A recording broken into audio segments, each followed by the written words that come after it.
wenn ihr wissen wollt, wie man so einen Schleim selber machen kann, und zwar ohne Kleber oder sonstige Sachen, dann bleibt dran.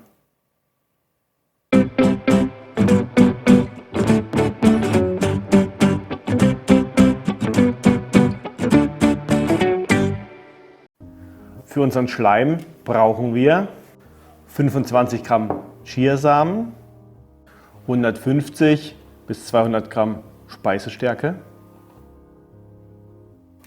125 Gramm bzw. Milliliter Wasser, eine Lebensmittelfarbe. Ich habe mich hierbei für Grün entschieden, weil ich finde, Grün und Schleim, das gehört einfach zusammen. Und Einmalhandschuhe, da am Anfang die Lebensmittelfarbe einfach noch ein bisschen abfärbt. Im ersten Schritt braucht ihr unsere Chiasamen und unser Wasser und schüttet die zwei zusammen. Und jetzt braucht ihr vor allem Zeit. Das Ganze muss einwirken, die gehen schon ein bisschen auf, man sieht's. Das braucht aber wirklich lange Zeit, bis es eingedickt ist. Ich habe es in unserem Fall über Nacht in den Kühlschrank gestellt. Was ihr davor allerdings noch machen müsst, ist mit Lebensmittelfarbe das Wasser einfärben. So, das Ergebnis seht ihr jetzt hier. Also es ist wirklich schon extrem schleimig. Man sieht, es ist tatsächlich so eine richtig schleimige Masse.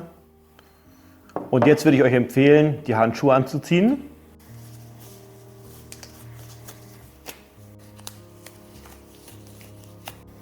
Und nun arbeitet ihr langsam die Speisestärke in unseren Chiasamen-Schleim ein.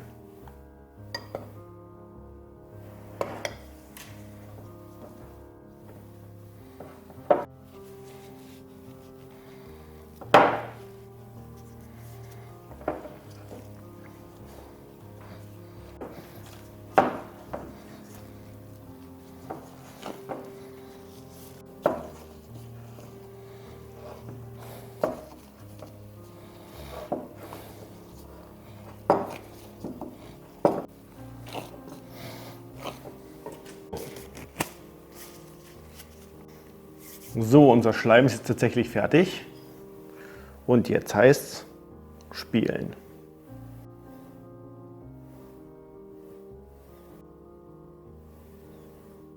Der ist wirklich gut, der Schleim.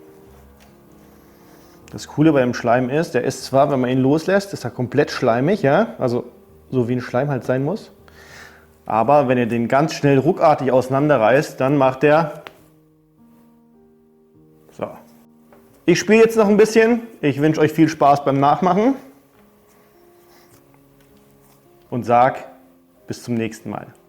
Ciao. Wenn wir schon beim Experimentieren sind,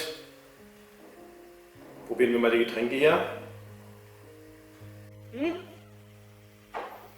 Eigentlich ganz normal. Naja.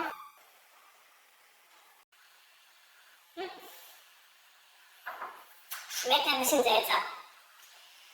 Wenn ihr mehr Videos von uns schauen möchtet, abonniert auch unseren Kanal, macht die Glocke an, dann verpasst ihr keine Videos mehr. Tschüss und bis zum nächsten Mal.